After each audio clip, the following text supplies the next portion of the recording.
Hello friends, and welcome to my review of the Frosty Planet DLC from Oxygen Not Included.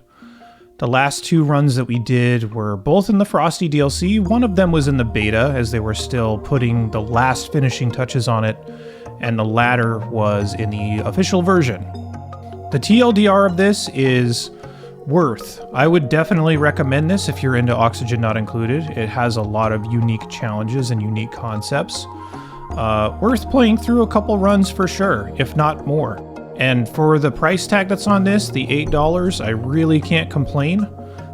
There's a lot worse things I could spend $8 on, I can tell you that much. But yeah, let's get into it a little bit. So overall, there was really a well-put comment that I thought really summarized the experience with this, and that is that it's not about surviving in the cold and making it warm enough that your duplicants can live.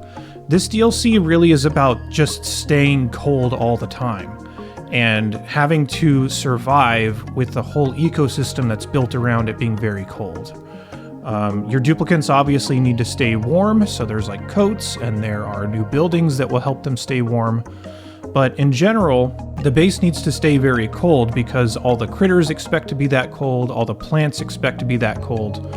And if your base heats up to a point that is up to where it would normally be, that's not okay for the new stuff that comes in this DLC. So just that alone is a really unique approach, and I thought that that was a lot of fun. The few new critters here and the new plants, I'm not going to go over them in exhaustive detail. I think I'll just mention them as they are relevant. But yeah, there's like a full ecosystem going on here. Different critters support each other. Different plants are worked into that. There's a whole bunch of new foods that I think are really cool. Definitely worth checking out, I would say. But yeah, I'd say the biggest thing that was a unique and fun surprise was the brand new building that they put down at the bottom of the map. It's a little bit of a mystery, so if you don't want to be spoiled about this, you can go ahead and skip forward like maybe a minute or so when I'm done talking about it, but it's the geothermal plant that's down there. It's a really unique interaction in terms of like having to pipe in very hot liquids and finding new builds to run. I had never run builds that were like this before, and the fact that I played this in the base game I thought was a real treat because interacting with this is basically a necessity in order to complete the game, only because there are resources that you just won't get anywhere else that are required in order to complete the game. So I thought that was really cool. Definitely worth playing around with, and I'd like to see if it's going to start showing up in some other places because there's a lot of things you could do with this, honestly. Like there could be resources that you could only get from this if you were working in like Spaced Out or even in the base game that are required to do certain things. I think there's a lot of room to even continue to add content for this, so this is a really cool idea. As far as the base gameplay changes that were done here, I really like the addition of Frostbite. There's actually a video that I've been planning on doing for a long time that I just haven't gotten to, which is like a wish list of all the things that I would want to see. And one of them that I wanted to address was basically like duplicants respond more to the cold. I felt like before this, your duplicants could just ignore the cold and kind of do their thing and there wasn't really that big of a downside. But the fact that there's Frostbite and that your duplicants are much slower and much less performant in the cold is very interesting. I think it adds another layer to paying attention to the duplicants and like what they need in order to be successful.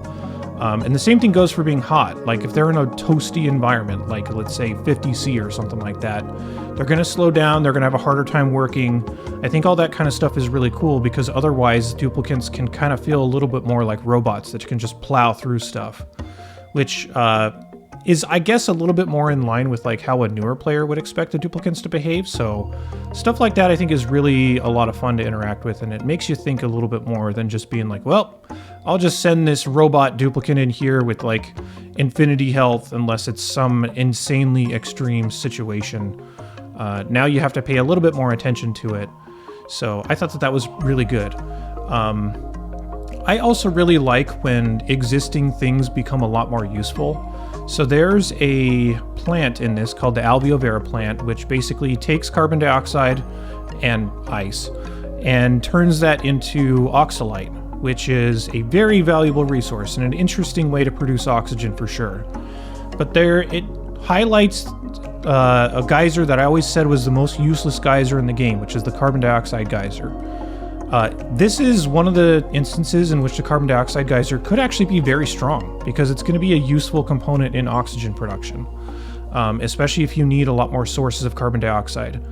Still, I would say the carbon dioxide geyser is probably the most useless thing in the game, but I can definitely see actual applications for this because it's cool carbon dioxide that these could consume. Producing excess carbon dioxide usually is not that difficult to do if you have, you know, natural gas plants or petroleum generators or something like that. So I can't say that it's still great, but I think the idea of like circling back on design and making things useful that weren't really that useful before is a very good, like elegant design solution. So anything like that can circle back around, I think is really nice. The other small changes they made to have plants kind of like unplant themselves, and critters will die if they're outside their temperature range. The focus on temperature and it being a lot more sensitive, I think, is actually a lot more fun, especially for the critters, because it's not like you can just have these critters that are generally unhappy with the temperature they're sitting at. They're just like, nope, this critter is at a temperature they're really not supposed to be at, so they are going to die almost immediately if you don't take care of it. It allows for a lot less reliance on existing critters if you're playing on a super cold planet.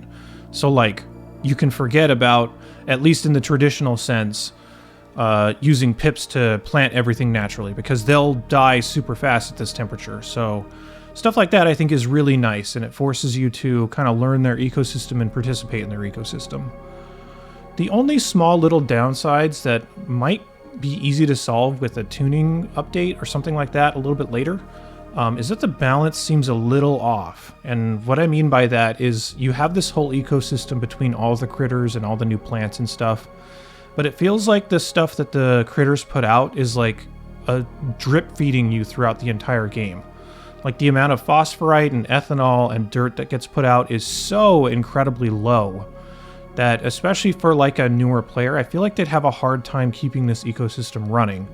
And there were constant adjustments going on during my run, which I like, but I represent a super teeny tiny percentage of the actual community that's going to be playing this. So I don't think that that's the greatest. I feel like tuning those up would be helpful for sure. I would also have really liked to see a little bit more content, like maybe some more duplicate traits. A few new geysers would have been really nice, like especially something interacting with Mercury.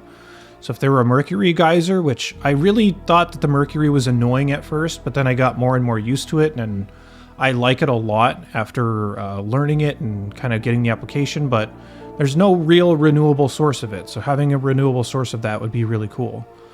I also think there's a couple of missed opportunities for like cosmetics and stuff, and I don't mean like duplicate clothes, because they definitely killed it with stuff like that.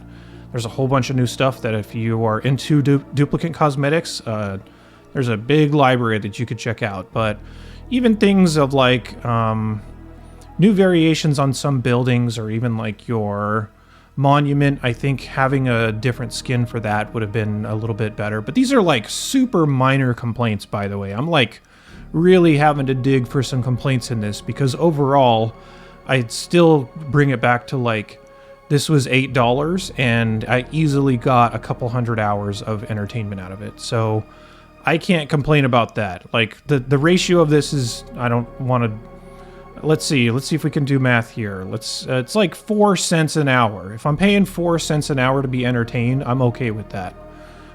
So I think that's pretty good. So yeah, I just wanted to throw together this video really quickly to give an idea of what this DLC is like if you're thinking about buying it. I definitely would say it's worth it if you've got the $8, so yeah, go ahead and grab that and pick it up and check it out. And I hope you have fun with it too. Let me know if you had any gripes or any upsides that I didn't mention here down in the comments. Yeah, I guess I'll see you guys in a future video, which they'll be rolling out here pretty quickly, so I'll see you back here really soon.